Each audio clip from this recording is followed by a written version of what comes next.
El sol caía a plomo sobre la llanura color ocre, dibujando espejismos que ondulaban como velos sobre la tierra agrietada. Aquel mediodía abrasador de 1882, el viento del desierto de Sonora parecía arder, arrastrando remolinos de arena que golpeaban los párpados como agujas. Antes de sumergirte en esta historia, cuéntame, ¿desde qué rincón del mundo me acompañas? ¿Crees que el amor verdadero puede nacer de las cenizas del rechazo y la traición? Sin embargo, Kichi, un apache de estatura imponente, torso fibroso y mirada de obsidiana, caminaba con paso firme, como si la soledad y el calor no pesaran. Su caballo, un lazán de crines negras, avanzaba a su costado mientras él buscaba en silencio la sombra imposible de las rocas. La tierra había enterrado a su esposa, Amara, y a su pequeña hija, Lira, hacía 2 inviernos, víctimas de la fiebre de la luna, una plaga que asoló a su tribu. Desde entonces, recorría cañones y vaguadas sin otro destino que sobrevivir a su propio luto y a la implacable búsqueda de nuevos remedios que su gente aún necesitaba. Poco antes de que el sol tocara su cenit, un destello insólito quebró la monotonía del horizonte. Entre 2 mezquites retorcidos, vio algo blanco atado al tronco, una silueta humana, frágil e inmóvil, que contrastaba brutalmente con la tierra árida. Kichi tensó la mandíbula. El latido rítmico en sus sienes le recordó su antigua condición de guerrero, su deber de proteger la vida. Se acuclilló, observó huellas frescas de cascos de caballos y botas marcadas en la arena reciente, evidencia de una partida apresurada. Al acercarse, percibió el olor metálico de la sangre seca, mezclado con el perfume tenue y casi olvidado de lirios marchitos.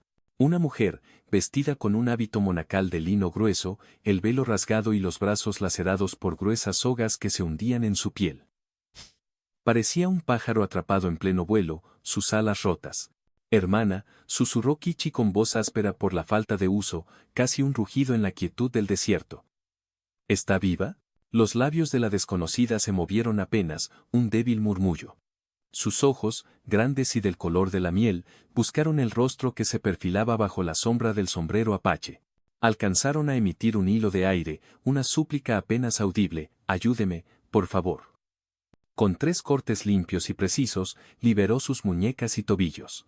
El roce de la cuerda levantó surcos sangrantes en su piel, un testimonio de la crueldad de sus captores. La mujer se desplomó, inerte. Kichi la sostuvo antes de que su cabeza golpeara la arena caliente. Notó la palidez extrema de aquella piel que, bajo el polvo, parecía hecha de porcelana fina, una fragilidad alarmante. El hábito estaba manchado de sangre en los hombros y el pecho. Cada respiración era un gemido, un jadeo doloroso. No se mueva, ordenó con una suavidad que sorprendió a su propia garganta. Voy a vendarla. Él arrancó una tira de la propia camisa, humedeció la tela en el pellejo de agua que colgaba de la silla y limpió las heridas con una delicadeza sorprendente para sus manos de guerrero. Ella apretó los dientes, sus ojos cerrados por el dolor, pero no se quejó. Los buitres giraban en espirales altas, oscuras siluetas contra el sol, esperando el desenlace. Kichi alzó la vista y les lanzó un gruñido bajo que parecía un desafío ancestral, un aviso de que la vida aún se aferraba. Soy la hermana Serafina de la Luz, musitó ella, su voz un hilo apenas. Me atacaron unos forajidos. Creyeron que llevaba dinero de la misión y, su voz se quebró, las lágrimas brotando de sus ojos cansados. Me dejaron aquí para que muriera. Ya no morirá hoy, respondió Kichi, alzándola con cuidado en sus fuertes brazos. Pero los hombres que la ataron podrían regresar. Cargando a la monja como si fuese un saco ligero de plumas, caminó hacia un cañón angosto que conocía bien, un refugio escondido que pocos blancos conocían.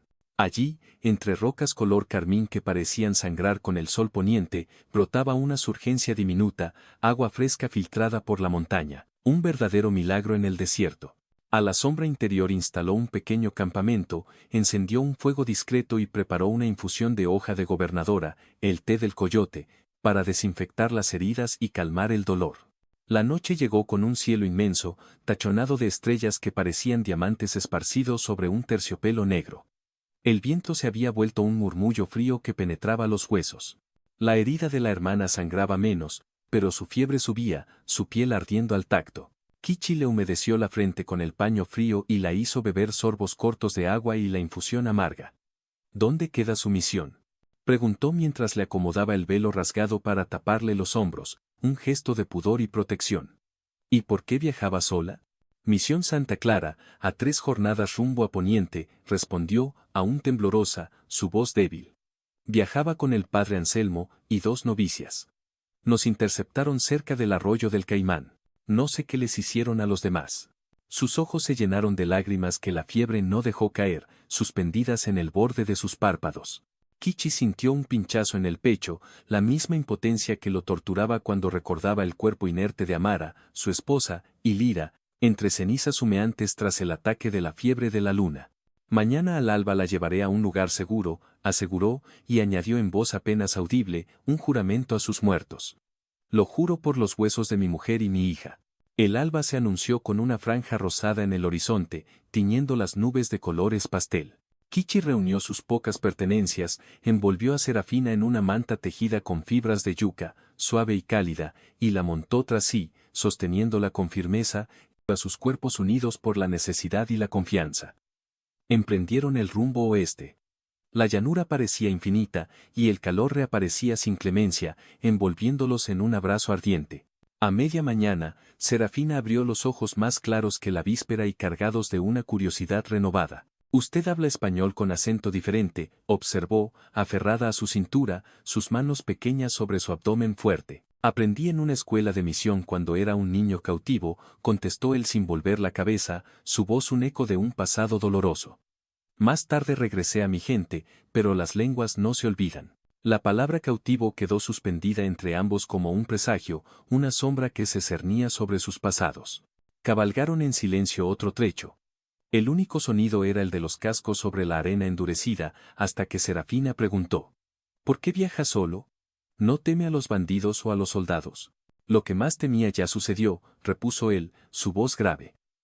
Cuando pierdes aquello que amas, el miedo se vuelve polvo, y solo queda la verdad y el camino.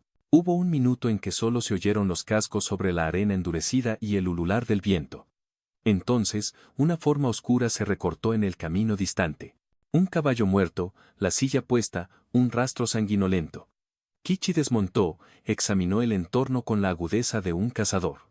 Huellas recientes de 4 monturas iban en la misma dirección que ellos. Los forajidos quizá rastreaban a su presa, volviendo sobre sus pasos. El apache examinó el cadáver. La marca RV, grabada a fuego en la grupa del caballo, un símbolo tosco pero inconfundible, memorizó el símbolo. Podría reconocerlo más tarde, volvió junto a Serafina. No podemos seguir por aquí. Nos darán alcance antes del ocaso, advirtió, y miró hacia las colinas azules que se alzaban al norte, una promesa de refugio. Conozco un paso alto donde su arroyo nace, y es empinado, pero nadie nos seguirá sin perder sangre. Ascendieron una garganta de paredes tan estrechas que el azán apenas cabía, su aliento resonando en el angosto pasaje. Serafina se aferraba a la montura, su cuerpo pegado al de Kichi. A cada giro, el viento ululaba como una flauta triste, un lamento del desierto. Cuando alcanzaron una planicie oculta entre riscos, un anfiteatro natural esculpido por el tiempo, Kichi se detuvo. Desde allí se veía el desierto extendido a lo lejos, un lienzo infinito bajo el cielo inmenso, y una línea de jinetes diminutos zigzagueando en su búsqueda, como hormigas perdidas. Son ellos, murmuró la joven, crispando el velo, sus ojos llenos de miedo renovado. El apache deslizó una sonrisa irónica, sin alegría, pero con un brillo de astucia. En la lengua de mi pueblo, los llamamos coyotes sin luna. Me rodean, pero no miran hacia arriba. No nos verán de aquí. Descansaremos un rato. La brisa fresca devolvía fuerzas al cuerpo febril de Serafina. Para llenar el tiempo, él sacó un trozo de cuero curtido en el cual llevaba sus pocas posesiones. Entre ellas, un pequeño medallón de obsidiana abollado, con un símbolo grabado, una media luna abrazando a un sol diminuto. Serafina lo observó con súbito interés, sus ojos se posaron en la forma familiar. Ese medallón, susurró, su voz cargada de asombro, lo he visto antes.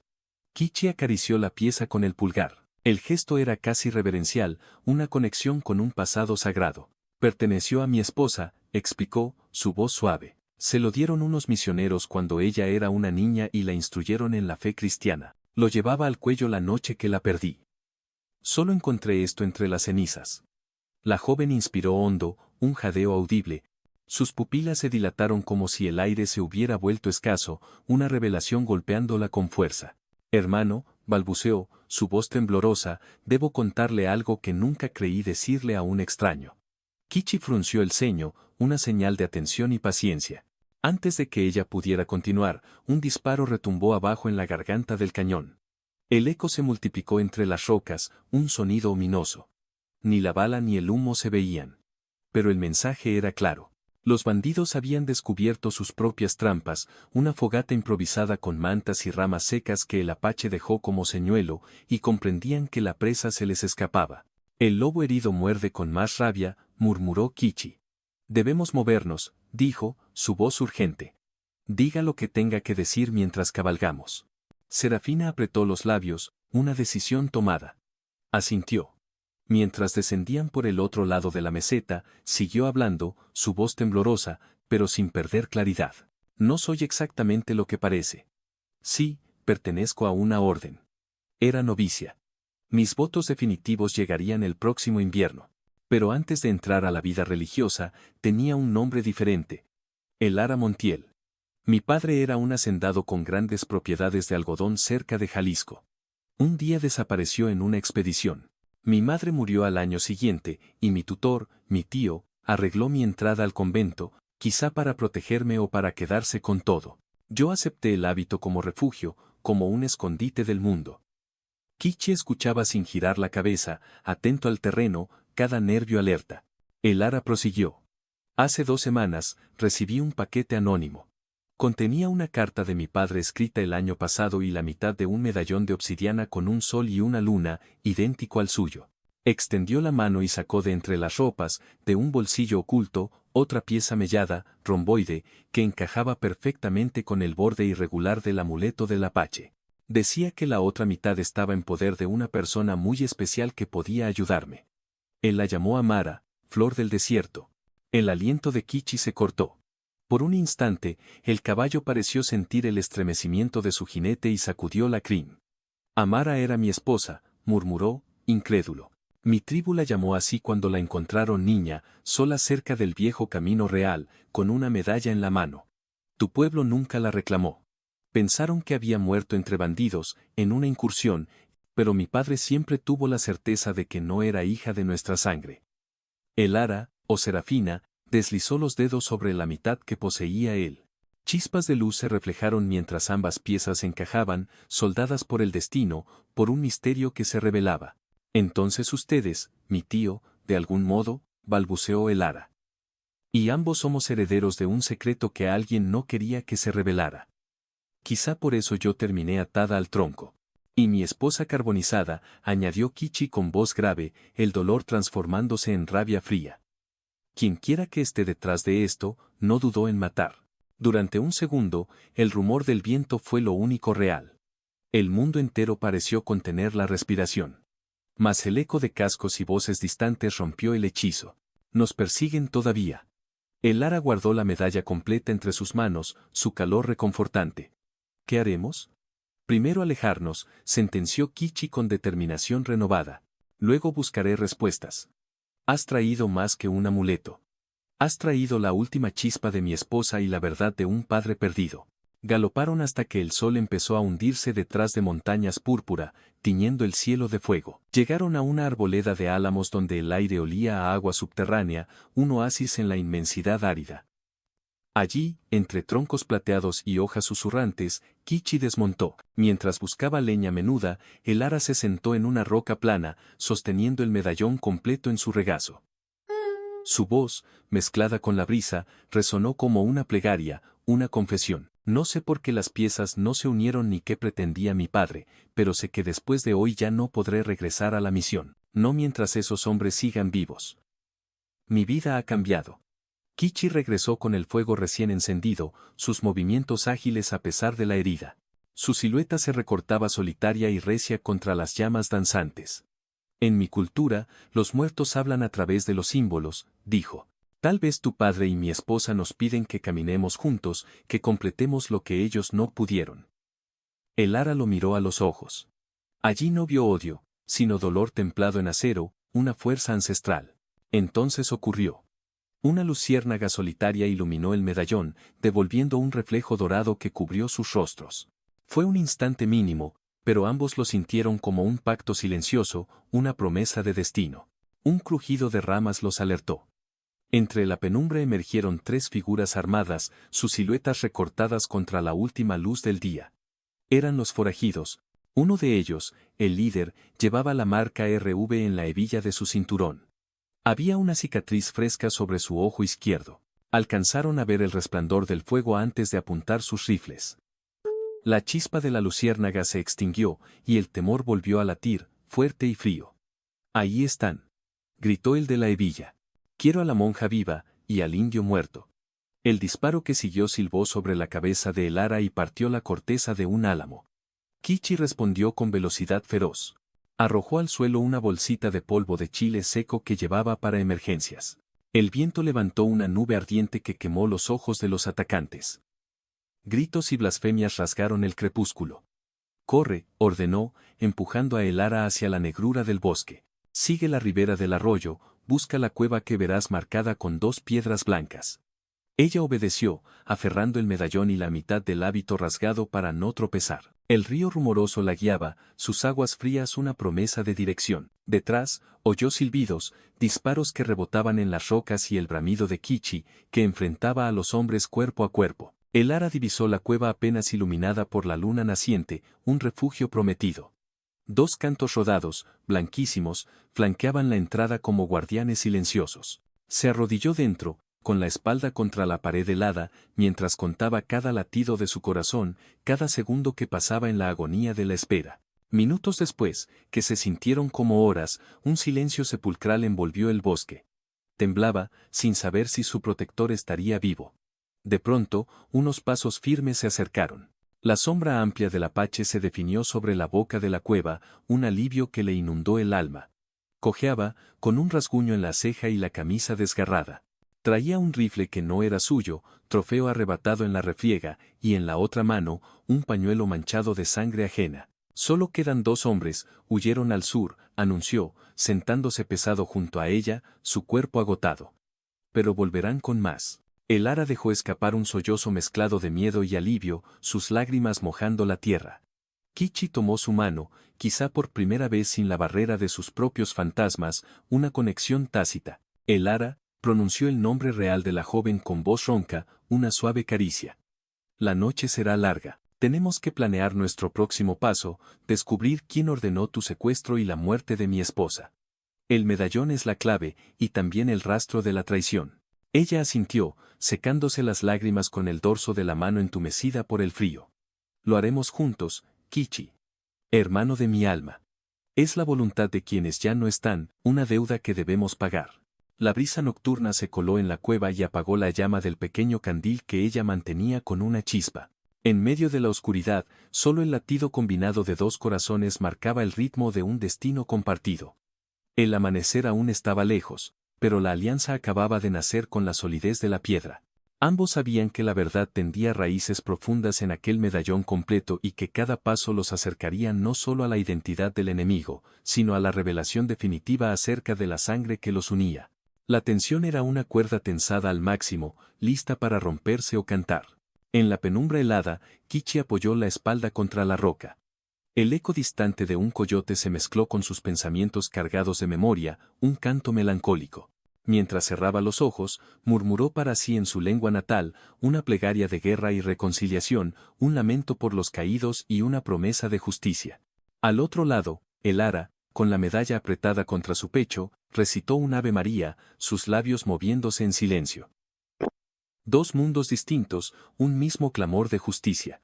Así concluyó la primera mitad de su travesía, con el acero afilado de la venganza apuntando al horizonte y la brasa del descubrimiento ardiendo entre sus manos. Pero el desierto no regala redenciones sin un precio, y la noche próxima traería con seguridad nuevas sombras sobre la arena. La aurora llegó grisácea, como si el cielo dudara en entregar otro día a la llanura sedienta. Dentro de la cueva, Kichi abrió los ojos en cuanto el primer claro iluminó la entrada. Su cuerpo dolía por los golpes de la noche anterior, cada músculo quejándose, pero el fuego de la determinación ardía intacto en su interior. Elara dormía recostada en la pared, aferrada al medallón unido, su respiración aún irregular. El rostro, sudoroso pese al frío, mostraba la marca tenue de la fiebre que aún la atormentaba. El apache la observó unos instantes, no con ternura ciega, sino con la firmeza de quien decide cargar con un destino compartido, de quien acepta una misión. Y finalmente rozó su hombro.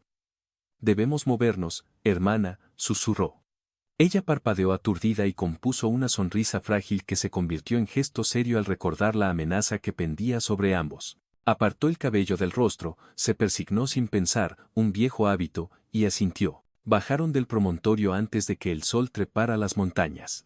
La ruta escogida por Kichi serpenteaba entre barrancos desconocidos para la mayoría, cañones sin nombre que olían a tomillo silvestre y guardaban secretos de antiguas tribus, solo conocidos por los suyos.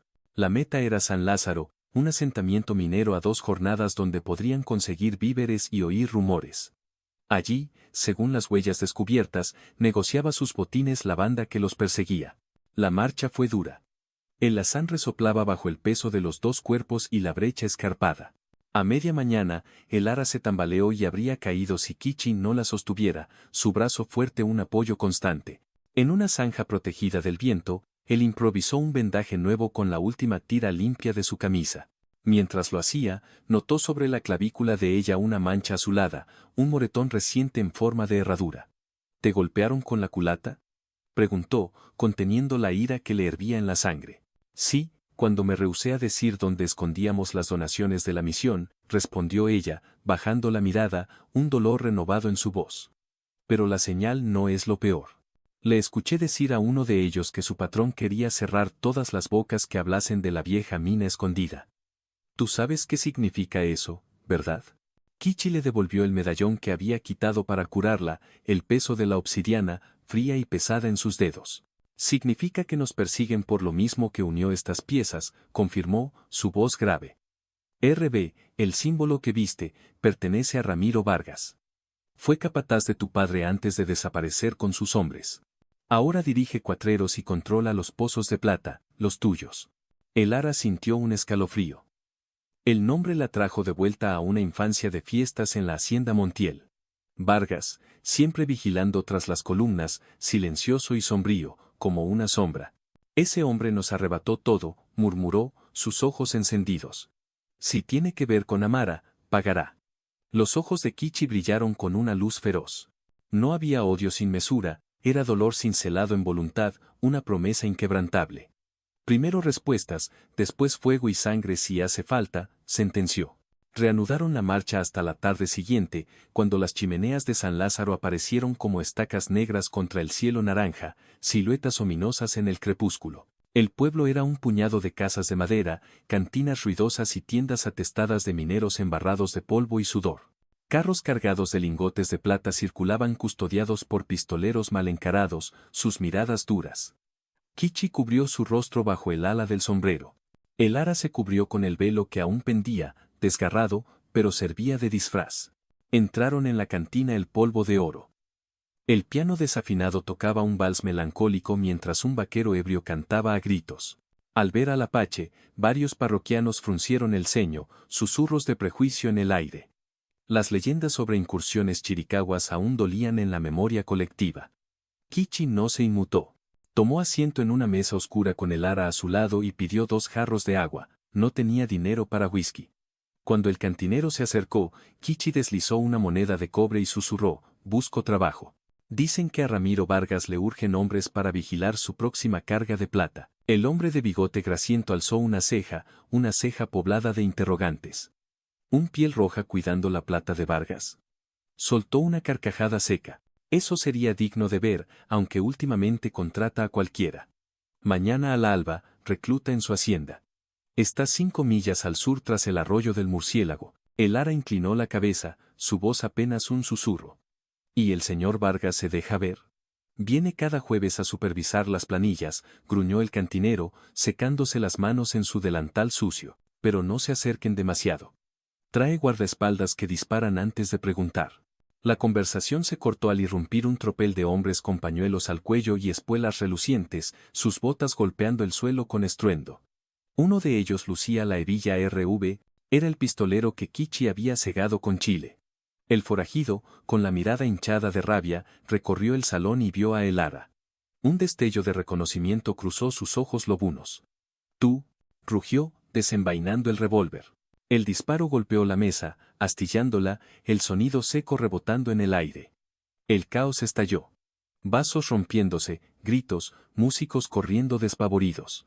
Kichi se alzó como una pantera, tiró de el ara y derribó al atacante con un revés del rifle robado. Otro bandido disparó. La bala rozó la pared a un palmo de la cabeza de ella. El apache sujetó a el ara por la cintura, saltó por la ventana rota y rodó por la calle polvorienta. Caballos relincharon, perros ladraron. Detrás, los pistoleros tropezaron con parroquianos que intentaban escapar, formando un caos. Al establo, ordenó Kichi. Se deslizaron entre carros y barriles hasta una construcción débil de madera. El lazán esperaba, bebiendo tranquilamente de un cubo. Kichi montó de un salto, ayudó a el ara a subir y azuzó al caballo a galope. Balas rebotaron en los tablones, silbando peligrosamente cerca. Salieron de San Lázaro envueltos en una nube de polvo, los oídos zumbando por el estruendo. Cuando la noche los cubrió en la ladera, el ara respiró aliviada. El temblor en sus manos delataba el susto. Creí que, comenzó, pero Kichi la interrumpió, su voz firme. Nos han visto con vida. Irán a contárselo a Vargas. Perdimos el factor sorpresa. El ara apretó la mandíbula. Entonces cambiaremos de táctica. Iremos esta misma noche. Cuando esperen que huyamos lejos, tendrán la guardia somnolienta. El apache la miró sorprendido por la firmeza. Tiene sangre de guerrera, admitió. Bien, pero la casa de Vargas es grande, con torres de vigía. Entrar de frente sería suicidio. Ella sacó de su faltriquera una pieza plegable de plata que pertenecía a su padre, una vieja ganzúa de lazo, brillante y pulida por el uso. Mi tutor me enseñó a abrir candados, musitó. Creyó que hacía una obra de caridad regalándome habilidades para reparar cerrojos en el convento. No imaginó que me servirían para irrumpir en la estancia de un ladrón. Kichi contempló la herramienta entre sus dedos, una sonrisa torcida en sus labios. Luego asintió. Que así sea. Iremos como sombra y cuchillo. La hacienda Vargas emergía bajo la luna como un fortín inexpugnable. Muros altos de adobe, patios encalados y ventanas protegidas con rejas gruesas. Dos calderas vaporosas conectadas a la fundición de plata expulsaban columnas blancas de humo que se perdían en las estrellas, un recordatorio constante de la riqueza ilícita. Desde un cerro bajo, Kichi estudió los movimientos con la paciencia de un cazador. 4 centinelas en el portón principal, otros 2 junto a la fundición, un tercero patrullando la galería superior, sus pasos marcando un ritmo monótono. Avanzaron a pie, bordeando los corrales. El lazán quedó amarrado lejos, oculto entre los matorrales, para que ningún relincho los delatara. El ara, con el velo recogido y atado al cuello, gateaba sin ruido, pese a la herida que supuraba, su determinación más fuerte que el dolor. Llegaron a un ventanuco trasero, casi invisible en la oscuridad. La ganzúa chisporroteó bajo sus dedos hábiles, un sonido casi inaudible. El candado se dio con un clic apenas audible, un suspiro de metal. Entraron en un pasillo oscuro, de cargadores de mineral. El hedor a plomo quemado mareaba, un olor acre que se pegaba a la garganta. Caminaron pegados a la sombra hasta la escalera que llevaba a la oficina de Vargas. Antes de subir, oyeron voces. En el despacho, el propio Ramiro Vargas conversaba con alguien cuyo timbre resultó familiar para el ara, un escalofrío recorriéndole la espalda. Se detuvieron conteniendo la respiración, sus corazones latiendo al unísono. Firma, viejo, y acabarán tus miserias, decía Vargas con tono burlón y cruel. Un trazo más y las minas serán mías por completo. Tu hija ni siquiera está viva para reclamar nada, la monja ya no es un problema. El ara cubrió su boca con la mano, los ojos en llamas por la rabia. Aquella voz débil, entrecortada, respondió, nosotros confiamos en la misericordia de Dios, no en papeles manchados de sangre y mentiras. Kichi sintió como el cuerpo de el ara temblaba, una indignación silenciosa. Ella susurró, apenas audible, es mi padre, está vivo. El apache cerró los puños, la sangre hirviéndole. El destino se reunía dentro de una habitación, un nudo que se apretaba. Escucha, dijo Kichi, si entras ahora te matarán, necesitamos ventaja. Analizó rápido el pasillo. Una lámpara de aceite colgaba sobre barriles de alcohol para lámparas, un riesgo que se convertía en oportunidad. Con un gesto señaló la cuerda que sostenía la lámpara. El ara comprendió. Fuego y confusión. El plan era peligroso, pero cada segundo contaba. Ella asintió, ojos vidriosos, lista para el riesgo. Mientras Kichi aflojaba la cuerda sin hacer ruido, el ara deslizó un pañuelo empapado en alcohol por la mecha y lo dejó colgando.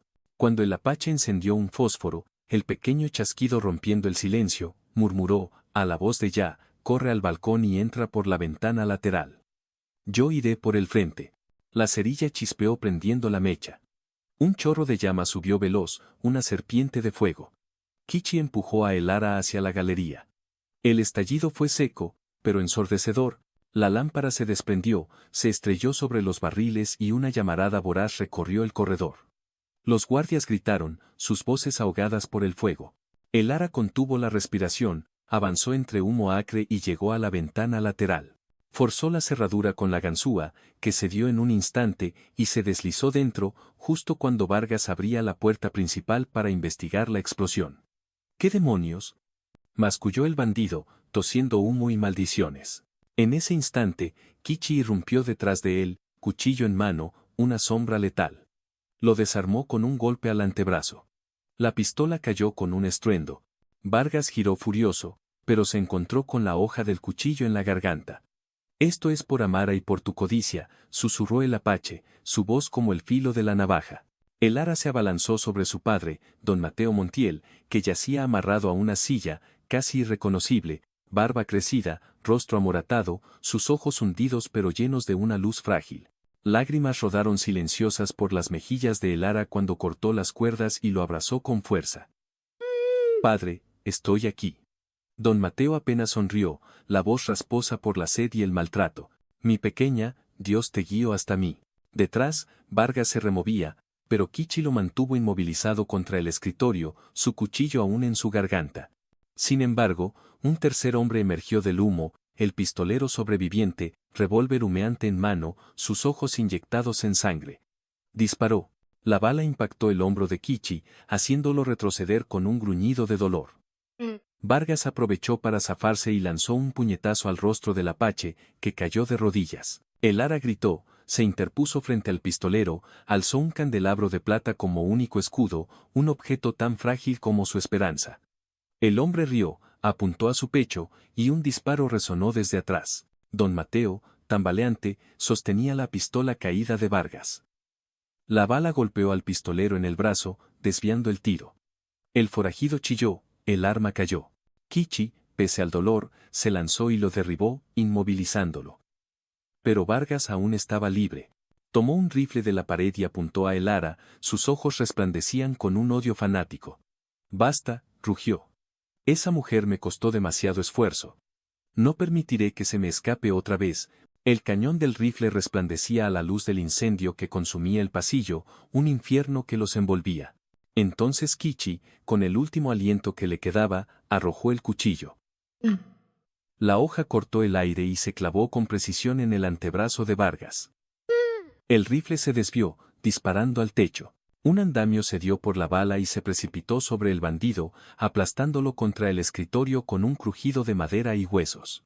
El silencio fue rasgado solo por el crepitar del fuego que crecía. Kichi cayó de espaldas exhausto, la camisa ensangrentada. El ara corrió hacia él, sus lágrimas mezclándose con el hollín en sus mejillas. Don Mateo se unió, cojeando, su cuerpo débil pero su espíritu renacido. Hija, ayúdame con su herida, dijo, sacando un pañuelo limpio de su propio bolsillo. Este hombre salvó nuestra vida. Mientras vendaban el brazo de Kichi, Vargas se revolvió bajo la madera, aún vivo, su voz ronca escupiendo veneno. No terminarán conmigo, el ejército viene. Ellos protegerán mis minas. Ustedes no son nada. Kichi lo miró con una calma feroz. El ejército no protegerá a un traidor marcado por su propia gente. Tu reinado terminó, Vargas.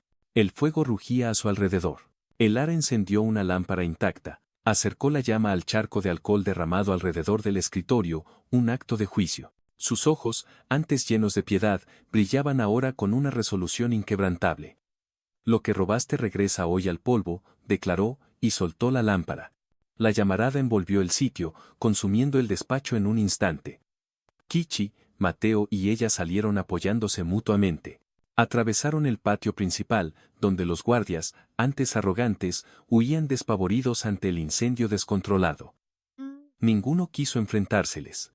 Escaparon hacia los corrales, montaron el azán entre relinchos de pánico y se alejaron entre chispas que subían al cielo como luciérnagas al revés, dejando atrás la hacienda en llamas. Al amanecer, cuando la hacienda era solo una columna humeante en el horizonte, se refugiaron en un pequeño santuario abandonado junto al arroyo, un lugar de paz olvidado. Kichi perdió el conocimiento durante horas, mareado por fiebre y dolor. El Ara limpió la herida con agua fresca, aplicó hierbas que recordaba de los frailes herbolarios, sus manos moviéndose con una habilidad que había aprendido en el convento, ahora usada para salvar. Don Mateo, ya más lúcido, relató a su hija cómo Vargas había organizado su falsa muerte, robado los títulos mineros de la familia y eliminado a quienes sospechaban, incluso a los misioneros. Amara, enviada por Kichi a comerciar granos en un asentamiento cercano, había descubierto el complot de Vargas y trató de liberar al hacendado. Pero fue capturada. Vargas mandó incendiar la choza donde ella estaba presa, fingiendo un ataque indígena para culpar a la tribu de Kichi y así eliminar a los testigos. Tu esposa murió intentando salvarme, concluyó Mateo, la voz quebrada por el arrepentimiento y la gratitud. Nunca tuve oportunidad de agradecerle ni a ti, hijo. Kichi abrió los ojos. El odio que lo sostuvo se transformó en un dolor más hondo, atravesado por el cierre de un ciclo, una paz agridulce. Su espíritu descansa ahora, sabiendo la verdad, murmuró. Eso basta. Pasaron 2 días antes de que Kichi pudiera levantarse sin marearse. Durante ese tiempo, Mateo recuperó fuerzas, alentado por la compañía de su hija, viendo en ella el renacer de su linaje. El tercer amanecer, el anciano reunió a ambos junto al arroyo. Las minas serán reconstruidas, pero no por mí. Mi tiempo se acaba, explicó, tosiendo, sus días contados. El Ara, tomas el mando, hazlo con justicia y sabiduría. Y tú, Kichi, eres hermano de esta casa, de esta nueva familia. Ahora permanece o marcha según dicte tu corazón. Al atardecer se despidieron. Mateo emprendió viaje a Jalisco con un puñado de vaqueros leales que desertaron de Vargas tras la catástrofe, para buscar nuevos horizontes y reconstruir lo que pudo. El Ara y Kichi se quedaron en el santuario. Las paredes de adobe aún sostenían un altar de madera simple, ahora un símbolo de un nuevo comienzo. Ante él, el Ara dejó el medallón completo como ofrenda. Representa dolor y unión, dijo. Que permanezca aquí como testimonio y como guía, añadió Kichi, su voz grave. La noche trajo un silencio suave, distinto al del desierto, lleno de una promesa de futuro. Sentados junto a la fogata, ella habló, su voz tranquila. Regresar al convento ya no tiene sentido. Mi destino cambió el día que me hallaste. Quiero levantar un hogar en la vieja hacienda, abrir un dispensario para los mineros y sus familias, enseñar a sus hijos. Tendré que aprender mucho, pero no estaré sola. Kichi miró las llamas bailar, sus pensamientos profundos. Mi pueblo se divide. Ya no hay lugar para los guerreros de antaño, solo para los que construyen la paz. Tal vez mi batalla terminó con Vargas. Hubo un instante de silencio cargado de promesas sin nombre, un entendimiento tácito. El aire olía a mezquite y esperanza. El apache giró el rostro. La herida del hombro había sanado lo suficiente para permitirle sonreír, una sonrisa que rara vez mostraba. Me quedaré, concluyó. El Ara bajó la mirada y por primera vez en días se permitió reír, un sonido leve y melodioso que el fuego atrapó como chispas, dispersándolo en la noche. El viento arrastró aquella risa por la llanura, como si despertara algo dormido, una nueva era. Pasaron semanas.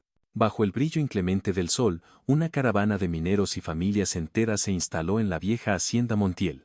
Las chimeneas ennegrecidas fueron derribadas, se construyeron hornos nuevos, más seguros, bajo la supervisión de Kichi. Los pozos expropiados se abrieron de nuevo bajo reglamentos de salubridad y salarios justos, dictados por el Ara. Kichi organizó patrullas de vigilancia para proteger el asentamiento, enseñando a los hombres del pueblo las tácticas de su gente. Los rumores de un apache guardián se divulgaron, y los bandidos evitaron la región. Una tarde, mientras la comunidad celebraba la primera paga con música de guitarras y risas, un anciano pascola de la tribu de Kichi llegó con un caballo blanco de regalo y un collar de conchas pulidas. Entregó el obsequio al apache con palabras solemnes en su lengua, para quien transformó venganza en refugio. Luego miró a el Ara y le tendió otro collar igual. La montaña canta cuando dos ríos se juntan, dijo el Pascola en español quebrado. Ustedes traen agua nueva a esta tierra. Los presentes aplaudieron, sus voces llenas de gratitud. El ara, sonrojada, acarició las conchas, el símbolo de su nueva identidad. Kichi, serio, inclinó la cabeza, sus ojos lanzando un reflejo que se parecía al futuro, a la promesa de una paz duradera. Esa noche, durante la fogata comunitaria, el ara se sentó junto a Kichi en un tronco largo. Miraron las estrellas que una vez fueron testigos de su encuentro fatal, ahora una constelación de esperanzas. Ella habló. ¿Crees que las almas de Amara y mi padre nos miran y sonríen? El apache alzó la mirada al cielo profundo, sus ojos reflejando la inmensidad. Creo que han dejado de cargar con nuestro dolor y nos confiaron un horizonte nuevo, el ara. Uno que hemos construido juntos. El ara suspiró, una profunda exhalación de paz. Un cometa fugaz cruzó el firmamento y arrancó murmullos asombrados de la multitud. Sin pensarlo, ella apoyó la cabeza en el hombro sano de Kichi. Él se mantuvo quieto, pero una mano fuerte se posó sobre los dedos delicados de ella, sin prisa, sin miedo, un gesto de pertenencia. Nadie dijo nada más. Las chispas subieron como un ejército de luciérnagas y se confundieron con las constelaciones. En algún punto de la llanura, los coyotes aullaron. Esa vez, el canto sonó menos triste, casi como una bendición, un canto de la tierra que celebraba una nueva vida. Con los años, la historia del apache viudo y la novicia herida se convirtió en leyenda de frontera. Algunos aseguraban que fundaron la escuela más grande del norte, otros que partieron hacia tierras lejanas buscando tesoros indígenas. Pero quienes pasaban por la hacienda Montiel juraban ver cada atardecer a un hombre de trenzas negras y a una mujer de vestido sencillo cabalgar juntos por los campos. A veces, cuando el viento soplaba desde el desierto, se oía un coro de niños repitiendo lecciones de lectura y el eco de un tambor tribal que marcaba viejos cantos, entrelazando las tradiciones. Así, en el corazón del polvo y la promesa, donde la sangre había reclamado su tributo y el amor se alzó sobre la arena, dos mitades rotas encontraron sentido al unirse. El medallón continuó colgado en el altar del santuario, reflejando la luz de cada amanecer, recordándoles que la justicia no siempre nace en un estrado, a veces florece bajo el filo de un cuchillo, el latido de la fe y la obstinada voluntad de dos almas que se niegan a rendirse. Y cuando el sol poniente tiñe de rojo las sierras de Sonora, quienes conocen la historia afirman que por un instante la silueta de una mujer con trenza larga se dibuja junto a la de un hombre apache en la cresta más alta, sonriendo al ver cumplida la alianza que sellaron con su sacrificio. Porque en el desierto, donde la arena guarda secretos y el horizonte siempre invita a avanzar, cada promesa escrita en sangre puede transformarse al fin en un brote de esperanza. Si esta historia tocó tu corazón, dale me gusta, comenta desde qué parte del mundo me escuchas y suscríbete al canal. Hay muchas historias como esta esperando ser contadas.